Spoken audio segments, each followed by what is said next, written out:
صلی علی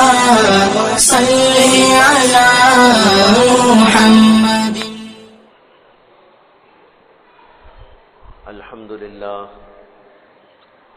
الحمد لله نحمده ونستعينه ونستغفره ونؤمن به ونتوكل عليه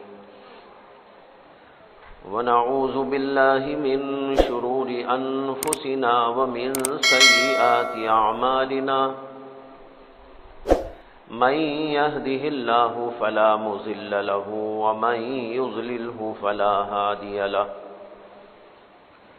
ونشهد أن لا إله إلا الله وحده لا شريك له ونشهد أن سيدنا ومولانا محمدا عبده ورسوله صلى الله عليه وعلى آله وأصحابه وأزواجه وذرياته وسلم كثيرا كثيرا.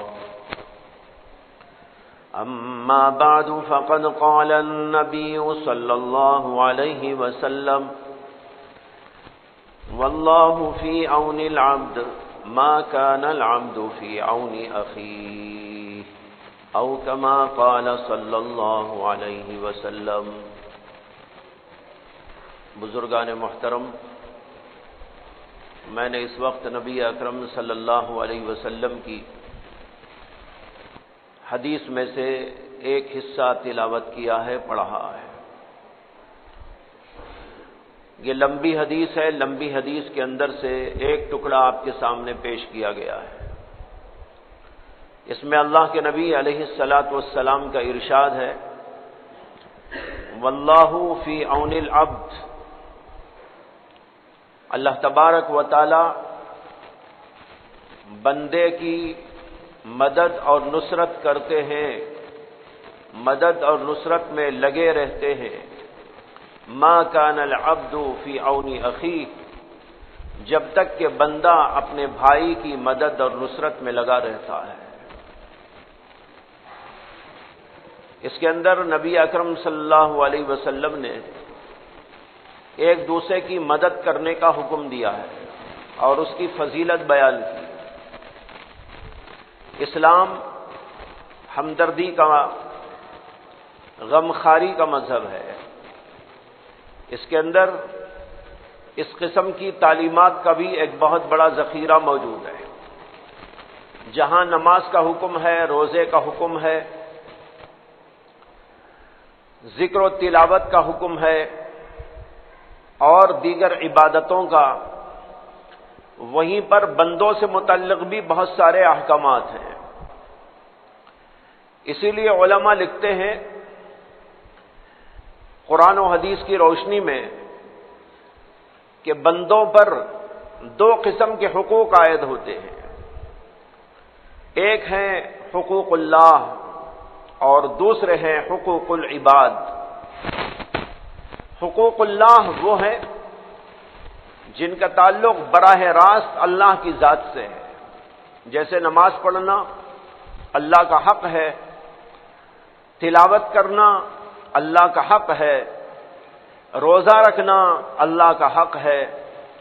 اسی طریقے پر عمرہ کرنا، حج کرنا، یہ ساری وہ عبادات ہیں جن کا تعلق براہ راست اللہ کی ذات سے. دوسرے وہ حقوق ہیں جو بندوں سے متعلق ہے، ان کو حقوق العباد کہا جاتا ہے.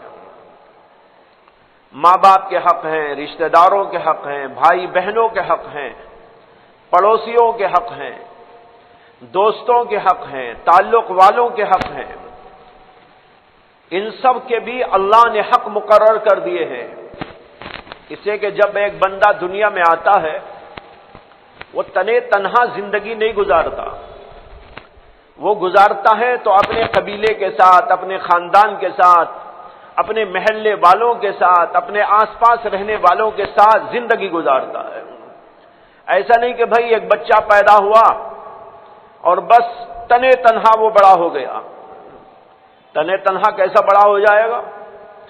اسے سب سے پہلے تو ماں باپ کی ضرورت ہوگی، بھائی بہنوں کے ساتھ اس کا تعلق ہوگا، رشتہ داروں کے ساتھ تعلق ہوگا، دوست احباب کے ساتھ تعلق ہوگا، جیسا جیسا بڑھتا جائے گا تعلقات بڑھتے جائیں گے، یہاں تک کہ بڑا ہونے کے بعد جب وہ اسکول جائے گا تو اسکول کے تعلقات، مدرسہ جائے گا تو مدرسے والوں کے تعلقات، یعنی استادی کا، شاگردی کا تعلق پیدا ہوگا، اور پھر تجارت والا بن جائے گا تو پتہ نہیں کن کن سے کیا کیا تعلقات پیدا ہوں گے۔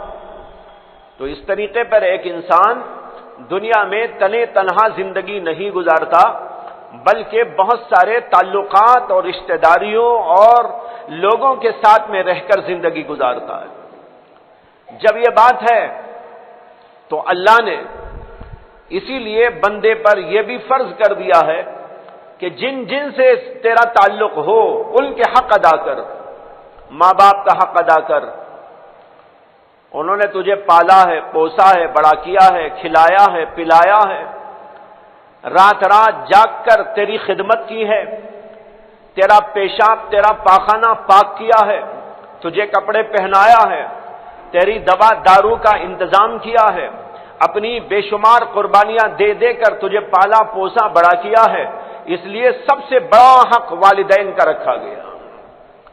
پھر اسی کے ساتھ اور بہت سارے، جیسے کہ میں نے کہا بھائی بہنوں کے حق ہوتے ہیں اور رشتہ داروں کے حق ہوتے ہیں، یہاں تک کہ پڑوسیوں کے حق ہوتے ہیں، دوست احباب کے حق ہوتے ہیں۔ ان سب تعلقات کو نبھانا ضروری قرار دیا گیا ہے۔ بہت سارے لوگ تعلقات کو نبھاتے نہیں، تعلقات بہت جلد توڑ لیتے ہیں، ذرا سی بات پر تعلقات کو ختم کر لیتے ہیں۔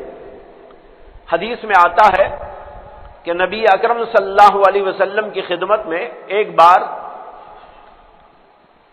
ایک بوڑھی عورت آئی،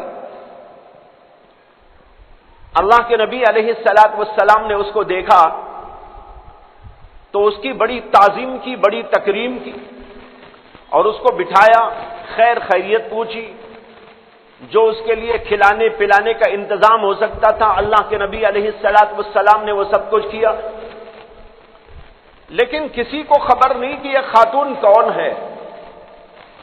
حضرات صحابہ کرام جو موجود تھے وہ سوچنے لگے کہ یہ کون عورت ہوگی، اللہ کے نبی اس کے ساتھ ایسا پیارا سلوک کر رہے ہیں، ویسے تو سب کے ساتھ سلوک ہی ہوتا تھا، لیکن اس کے ساتھ کچھ زیادہ ہی سلوک، اس کی بڑی خاطر مدارات۔ خیر اس کے بعد جب وہ عورت چلی گئی تو حضرات صحابہ کرام رضوان اللہ تعالی علیہ مجمعین نے اللہ کے نبی صلی اللہ علیہ وسلم سے عرض کیا کہ یا رسول اللہ، یہ کون خاتون تھی جو آئی تھی اور آپ نے اس کی بڑی تعظیم کی، تکریم کی اور اس کی خاطر مدارات کی؟ اس کے جواب میں اللہ کے نبی نے ایک عجیب بات کہی، آپ نے کہا یہ وہ خاتون ہے جو میں مکے میں جب رہتا تھا تو خدیجۃ الکبریٰ کے پاس آیا کرتی تھی۔ بس یہ جواب دیا اللہ کے نبی نے۔ مکے میں ہمارا جب قیام تھا وہاں پر خدیجۃ الکبریٰ کے پاس یہ خاتون آیا جایا کرتی تھی، یعنی اللہ کے نبی نے حضرت خدیجۃ الکبریٰ کے تعلق کی وجہ سے اس کو اتنا نبھایا۔ براہ راست تو کوئی رشتہ دار نہیں تھی، براہ راست کوئی تعلق نہیں تھا، بس خدیجۃ الکبریٰ سے اس کی دوستی تھی، آپ کی زوجہ سے اس کی دوستی تھی، اس کا آنا جانا ہوا کرتا تھا۔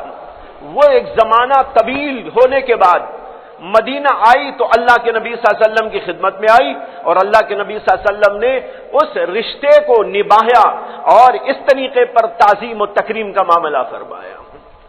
لیکن آج ہمارا حال کیا ہے؟ خاص الخاص رشتہ داروں سے بھی قطع تعلق کر لیتے ہیں، بھائی بھائی سے قطع تعلق کر لیتا ہے، بعض لوگ تو ماں باپ سے قطع تعلق کر لیتے ہیں اور ان کا کوئی حق ادا نہیں کرتے۔ اللہ کے نبی کا اور اللہ کا حکم یہ ہے کہ تمام رشتوں کو نبھاؤ، بھائی بہنوں کا ہو، یہاں تک کہ پڑوسیوں کا ہو۔ ایک حدیث میں آتا ہے کہ نبی اکرم صلی اللہ علیہ وسلم نے فرمایا کہ ما زال جبرائیل یوصینی بالجار حتی ظننت انہ سیورثہ، فرماتے ہیں کہ جبریل مجھے بار بار آ کر پڑوسی کے بارے میں وصیت کرتے تھے، پڑوسی سے بہت اچھا سلوک کریں، پڑوسی سے بہت اچھا معاملہ کریں، پڑوسی کے ساتھ یہ احسان کریں، پڑوسی کے ساتھ ایسا سلوک کریں۔ اللہ کے نبی کہتے ہیں جبریل مجھے بار بار آ کر یہ کہتے تھے، برابر آ کر یہ کہتے تھے، حتی ظننت، یہاں تک کہ مجھے یہ خیال ہونے لگا کہ شاید اب جبریل یہ حکم بھی لے کر آئیں گے کہ اگر جو ہے یہ جو تمہارا پڑوسی ہے وہ تمہارے مال میں بھی وراثت میں حق رکھتا ہے۔ کس میں؟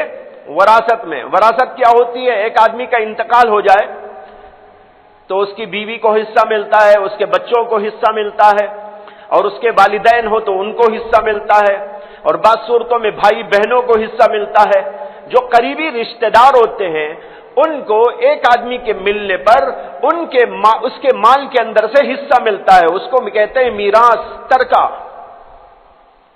اللہ کے نبی کہتے ہیں کہ جبریل مجھے پڑوسی کا ایسا حق بتاتے رہے، بار بار مجھ کو تعلیم و تلقین کرتے رہے کہ مجھے یہ خیال گزرنے لگا کہ شاید اب یہ حکم بھی آ جائے گا کہ میرا انتقال ہو تو میرے مال میں سے پڑوسی کو بھی حق دیا جائے۔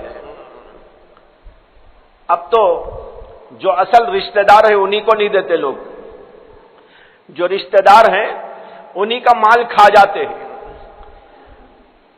باپ نے انتقال کیا اور مال چھوڑ کر گیا، ایک بیٹا قابض ہو کے بیٹھ گیا، کوئی بڑا بیٹا کوئی چھوٹا بیٹا قابض ہو کے بیٹھ گیا پوری پراپرٹی پر، اور اس کے اور بھائی ہیں اور بہنیں ہیں، اور بہنوں کو نہ دینے کا تو ایک جاہلانہ طریقہ بہت دنوں سے چل رہا ہے لوگوں کے درمیان۔ بھائی تو بانٹ لیتے ہیں، بہنوں کو محروم کر دیتے ہیں، حالانکہ قرآن مجید کے اندر صاف طور پر موجود ہے للرجال نصیب مما ترک الوالدان، والدین چھوڑ کر جو مرے، اقربون یعنی قریبی رشتہ دار جو چھوڑ کر مرے، اس کے اندر عورتوں کا بھی حق ہے، مردوں کا بھی حق ہے۔ اللہ نے دونوں کا ذکر کیا، للرجال نصیب، اس کے بعد للنساء نصیب، مردوں کا بھی حق ہے یعنی لڑکوں کا بھی حق ہے اور لڑکیوں کا بھی حق ہے، والدین جو چھوڑ کر جائیں اس کے اندر، جو قریبی رشتہ دار چھوڑ کے جائیں اس کے اندر۔ اللہ کے نبی کہتے ہیں کہ پڑوسیوں کے بارے میں یہ حکم مجھے خیال ہونے لگا شاید آ جائے گا، اگرچہ آیا نہیں، آتا تو کیا کر لیتے؟ اگر یہ حکم آ جاتا کہ تم جس مکان میں رہتے ہو اس مکان کے بازو ادھر اور ادھر بازو جو دو گھر ہیں، تمہارے انتقال کے بعد تمہاری پراپرٹی میں سے ان کو بھی دینا پڑے گا، ان کو بھی دینا پڑے گا۔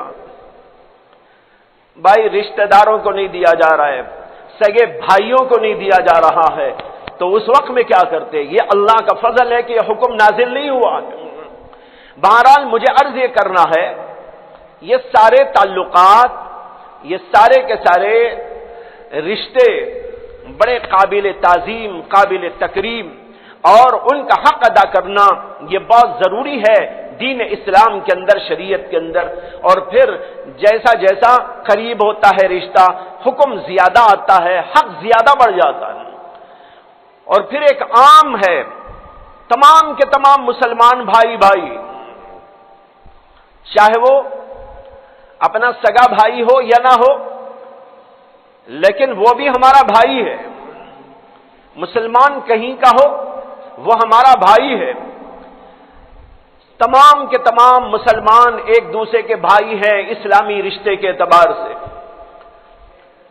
جب یہ رشتہ ہے تو اللہ کے نبی کا حکم یہ ہے کہ تمام مسلمانوں کے حقوق کو ادا کرو، چاہے وہ تمہارا سگا ہو یا سگا نہ ہو، چاہے وہ تمہارا رشتہ دار ہو یا تمہارا رشتہ دار نہ ہو، تمہارے قبیلے خاندان کا ہو یا نہ ہو، تمہارے علاقے کا ہو یا نہ ہو، کہیں کا بھی ہو، وہ اگر مسلمان ہے تو تمہارا بھائی ہے، اس لیے تمہارے اوپر اس کا بھی حق بنتا ہے۔ ایک حدیث میں آتا ہے کہ اللہ کے نبی علیہ الصلوۃ والسلام نے ایک مسلمان کے دوسرے مسلمان کے اوپر 5 حق بتائے اور ایک حدیث کے اندر 6 حق بتائے۔ اس کے اندر یہ بھی فرمایا کہ وہ سلام کرے تو جواب دینا اس کا حق ہے، اگر وہ بیمار ہو جائے تو عیادت کرنا یہ اس کا حق ہے، اگر انتقال ہو جائے تو اس کے جنازے میں شریک ہونا یہ اس کا حق ہے، اگر وہ دعوت دے تو اس کی دعوت قبول کر لینا یہ بھی اس کا ایک حق ہے، اگر وہ چھینک کر جواب دے الحمدللہ کہے تو اس کے جواب کے اندر یرحمک اللہ کہنا یہ بھی اس کا ایک حق ہے۔ دیکھیے سب حق بتائے اللہ کے نبی صلی اللہ علیہ وسلم نے۔ سلام کا جواب دینا مسلمان کا حق ہے، اگر ایک مسلمان نے سلام کیا ہم نے جواب نہ دیا تو اللہ کے ہاں پوچھ ہوگی کہ کیوں جواب نہیں دیا۔ ایک دفعہ حضرت عثمان غنی رضی اللہ تعالی عنہ حضور اقدس صلی اللہ علیہ وسلم کے وصال کے بعد جو ہے تشریف لے جا رہے تھے اور ایک جگہ پر حضرت عمر بیٹھے ہوئے تھے۔ حضرت عمر کو حضور اقدس صلی اللہ علیہ وسلم کے وصال کا بڑا غم تھا، وہ کچھ فکر میں سوچ و بچار میں بیٹھے ہوئے تھے۔ حضرت عثمان غنی رضی اللہ عنہ کا گزر ہوا اور گزرتے گزرتے انہوں نے کہا السلام علیکم، لیکن حضرت عمر اس کو سنے نہیں اور وہ ایسی فکر میں تھے کہ اس کا احساس نہیں ہوا۔ حضرت عثمان غنی نے دیکھا کہ میرا جواب نہیں دے رہے تو وہ سیدھے امیر المؤمنین ابو بکر صدیق رضی اللہ تعالی عنہ کے دربار میں پہنچ گئے، وہ خلیفہ بن گئے تھے۔ جا کر کہا میں ایک مقدمہ عمر کے خلاف لے کے آیا ہوں، یعنی سلام نہ کرنے پر مقدمہ ہو رہا ہے، جیسے مال پر پیسے پر آج کل مقدمہ بازی ہوتی ہے وہاں پر سلام نہ کرنے پر مقدمہ پیش کیا جا رہا ہے۔ حضرت ابو بکر صدیق کے دربار میں انہوں نے جا کر کہا کہ میں گزرتے گزرتے عمر کو دیکھا، عمر کو میں نے سلام کیا تو انہوں نے میرا جواب نہیں دیا ہے، لہذا آپ بلا کر اس کی باس پرس کیجیے۔ چنانچہ حضرت عمر کو بلایا گیا دربار خلافت میں اور ان سے پوچھا گیا کہ عثمان نے آپ کو سلام کیا تھا، آپ نے جواب کیوں نہیں دیا؟ انہوں نے کہا مجھے تو خبر ہی نہیں کہ وہ یہاں سے گزرے تھے اور انہوں نے مجھے سلام کیا تھا، میں تو اپنی کچھ فکر میں ایسے مشغول تھا کہ مجھے اس کا احساس نہیں ہوا، اس لیے انہوں نے جواب نہیں دیا، ورنہ تو ضرور بھی ضرور جواب دیتے۔ بہرحال بتانا یہ ہے کہ اللہ کے نبی نے حقوق بتائے، مسلمان کے یہ حق ہوتے ہیں، بیمار ہو جائے عیادت کرنا، کسی بھی مسلمان، یہ خاص مسلمان کا کوئی مسئلہ نہیں ہے، کوئی بھی مسلمان بیمار ہوا اور ہم وہاں پہنچ سکتے ہیں، اسے تسلی دے سکتے ہیں۔ اللہ کے نبی علیہ الصلوۃ والسلام فرماتے ہیں عیادت کرنا مسلمان کی یہ بھی اس کا ایک حق ہوتا ہے، اور اسی طریقے پر وہ دعوت دے تو دعوت قبول کر لینا۔ دعوت قبول کرنا یہ اس شرط کے ساتھ میں ہے کہ کوئی حرام اور ناجائز بات وہاں پر نہ ہو، تو اس صورت کے اندر اس کی دعوت قبول کر لینا۔ اللہ کے نبی علیہ الصلوۃ والسلام دعوت میں جاتے تھے، حضرات صحابہ بلایا کرتے تھے، اور نبی اکرم صلی اللہ علیہ وسلم چاہے چھوٹا آدمی ہو چاہے بڑا آدمی ہو، چھوٹے سے چھوٹا کوئی آدمی بھی ہو، اس نے دعوت دے دی، اللہ کے نبی علیہ الصلوۃ والسلام اس کو قبول فرماتے تھے اور تشریف لے جایا کرتے تھے۔ آپ یہ نہیں دیکھتے تھے کہ کوئی بڑا آدمی مجھے دعوت دے رہا ہے، بڑا ہو کہ چھوٹا ہو، حتیٰ کہ اللہ کے نبی علیہ الصلوۃ والسلام کی تاریخ میں بھی موجود ہے کہ ایک درزی نے دعوت دی تھی جو بہت چھوٹے درجے کا آدمی تھا، اللہ کے نبی علیہ الصلوۃ والسلام اس کے ہاں گئے اور اس کی دعوت کھا کے تشریف لے آئے، حتیٰ کہ غیر مسلم بھی دعوت دیتے تھے اور اللہ کے نبی علیہ الصلوۃ والسلام وہاں بھی تشریف لے جایا کرتے تھے۔ اور ایک حق یہ بتایا کہ اگر کوئی مسلمان چھینکے اور اس کے اوپر الحمدللہ کہے تو ہم اس کو جواب میں کہیں یرحمک اللہ، عربی میں اس کو کہتے ہیں تشمیت العاطس، چھینکنے والے کا جواب دینا۔ چھینکنے والا جب چھینک کر الحمدللہ کہتا ہے اس کے جواب کے اندر کہنا الحمدللہ یرحمک اللہ، یہ اس کا حق ہے۔ امام ابو داؤد کا نام آپ نے سنا ہوگا، بہت بڑے آدمی تھے، بڑے محدث تھے، اور ان کی کتاب سنن ابی داؤد دنیا کے اندر معروف ترین کتاب ہے، حدیث پاک کی کتاب ہے، تمام مدارس میں دنیا میں پڑھائی جاتی ہے۔ یہ امام ابو داؤد ایک دفعہ کشتی میں سوار جا رہے تھے، سمندر میں کشتی میں سوار ہو کے جا رہے تھے۔ انہوں نے دیکھا کہ ایک اور کشتی آگے جا رہی ہے، اور اس کشتی میں بیٹھنے والا کوئی آدمی چھینکتا ہے اور اس پر کہتا ہے الحمدللہ، اور امام ابو داؤد کی جو کشتی وہ پیچھے تھی، ان کو اس کی آواز آئی، تو امام ابو داؤد نے اپنے کشتی چلانے والے سے کہا کہ ذرا تیز لے جاؤ اور اس کشتی کے پاس میں قریب کرو۔ تو وہ آدمی جلدی سے جلدی آگے بڑھا اور اس کشتی کے پاس میں پہنچایا۔ تو وہاں پر جا کر امام ابو داؤد نے کشتی والوں سے پوچھا کہ بھئی تمہارے اندر کسی آدمی کو ابھی چھینک آئی تھی اور اس نے الحمدللہ کہا تھا، وہ کون آدمی ہے؟ لوگوں نے کہا یہ آدمی ہے۔ تو امام ابو داؤد نے کہا تمہارے الحمدللہ کا جواب دینے کے لیے آیا ہوں، یرحمک اللہ، اللہ تمہارے اوپر رحم فرمائے۔ یہ کہہ کر آگے بڑھ گئے، وہ بھی سفر میں تھے، یہ بھی سفر میں تھے۔ غیب سے آواز آئی کہ ابو داؤد نے ایک یرحمک اللہ سے جنت خرید لی۔ اور ایک روایت میں یہ ہے کہ انہوں نے وہ کشتی جو لے کر گئے تھے وہ 1 درہم میں وہاں پہنچایا تھا۔ تو یوں آواز آئی کہ ابو داؤد نے 1 درہم میں جنت خریدی۔ تو دیکھو چھوٹے چھوٹے اعمال ہیں لیکن بڑا ثواب ہے۔ روزانہ کتنے موقع ملتے ہیں آدمی کو یہ نیکیاں کمانے کے لیے، لیکن آدمی غائب رہتا ہے، سوتا رہتا ہے، غفلت میں رہتا ہے، ان نیکیوں کو چھوڑ دیتا ہے۔ یہ قیامت کے دن بہت بڑی بڑی نیکیاں بن کر سامنے آئیں گی، اور وہاں پر اس کا سکہ جب چلے گا تب پتہ چلے گا کہ اللہ کے ہاں اس کی کیا قدر و قیمت ہے۔ تو بہرحال میں عرض یہ کر رہا تھا کہ مومنوں کے حق بتائے گئے، انہی حقوق میں سے ایک حق ہے نصر المظلوم، مظلوم آدمی کی مدد کرنا۔ میں نے جو آج حدیث آپ کے سامنے پڑھی ہے اس کے اندر اسی مظلوموں کی مدد کرنے، مسلمان بھائیوں کی مدد کرنے کی فضیلت بیان کی گئی، اور اس کے اندر فرمایا گیا واللہ فی عون العبد ما کان العبد فی عون اخیہ، جب تک بندہ اپنے بھائی کی مدد میں، نصرت میں لگا رہتا ہے، اللہ اس کی مدد کرتے رہتے۔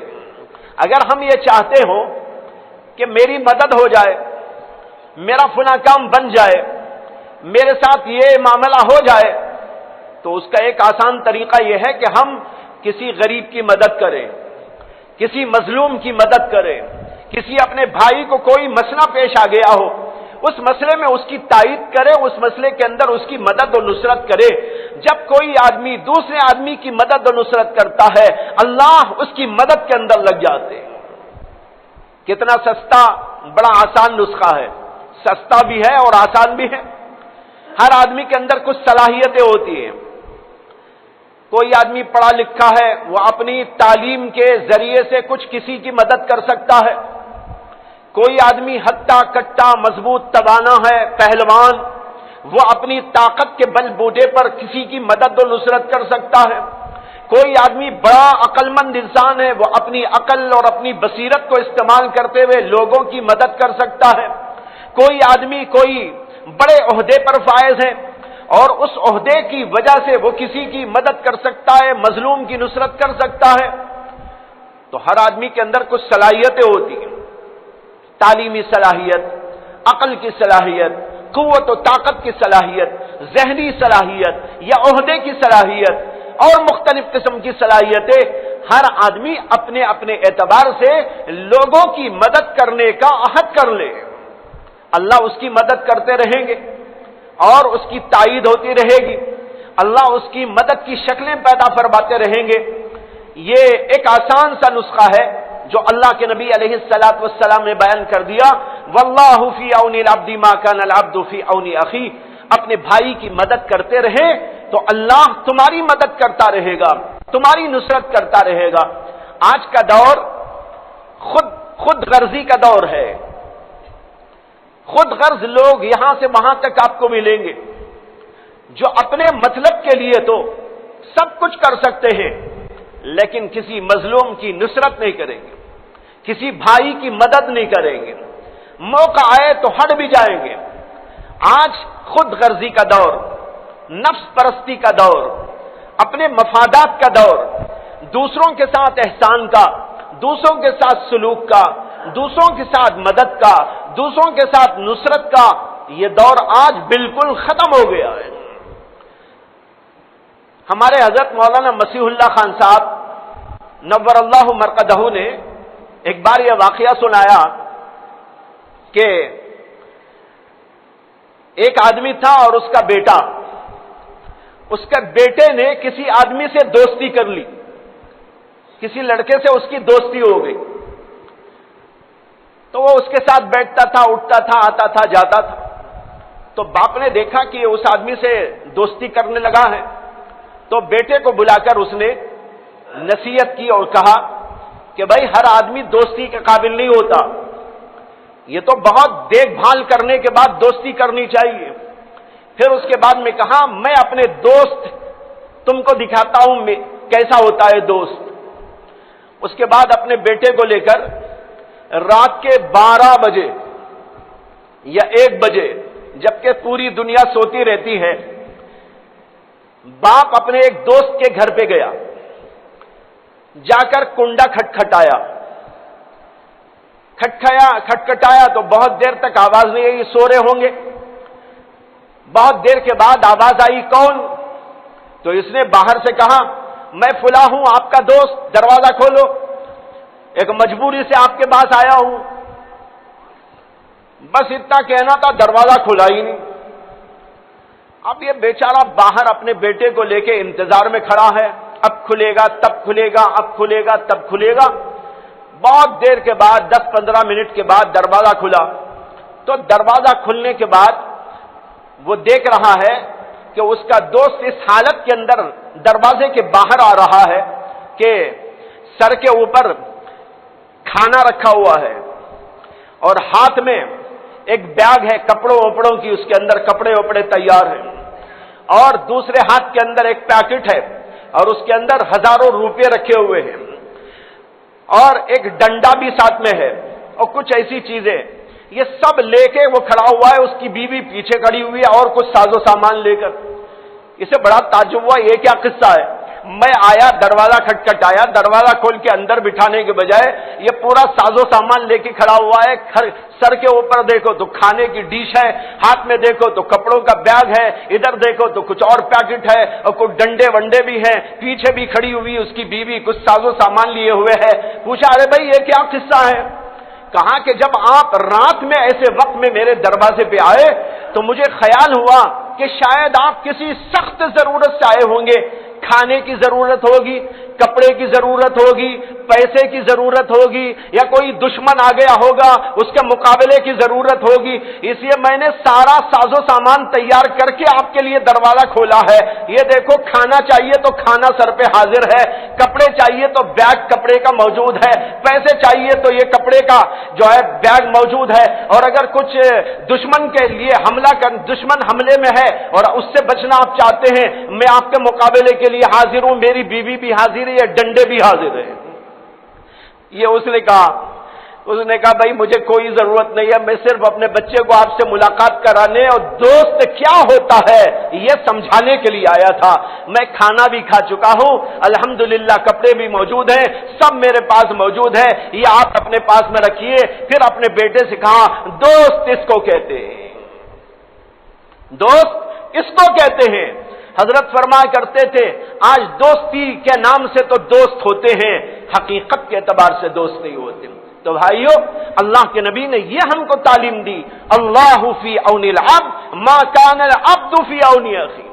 جب تک بندہ اپنے بھائی کی مدد کرتا ہے، بھائی سے مراد سگا بھائی نہیں، کوئی بھی بھائی، مسلمان بھائی سگا ہو یا غیر ہو، کوئی بھی ہو، وہ تمہارا مسلمان بھائی ہے بلکہ انسانی بھائی ہے، اس کی مدد و نصرت میں لگے رہو، اللہ تمہاری مدد کرے گا۔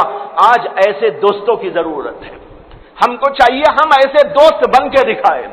ہم یہ عہد کریں کہ ہم دوستی کریں گے، ہم کسی کے ساتھ بھلائی کریں گے، ہم ان کے ساتھ میں یہ انداز اختیار کریں گے جس کی ایک مثال آپ کے ساتھ ابھی پیش کی گئی۔ اللہ ہم سب کو صحیح فہم عطا فرمائے، دین کا صحیح ذوق عطا فرمائے، دین کو صحیح طور پر عمل میں لانے کی توفیق عطا فرمائے۔ وآخر دعوانا ان الحمد للہ رب العالمین۔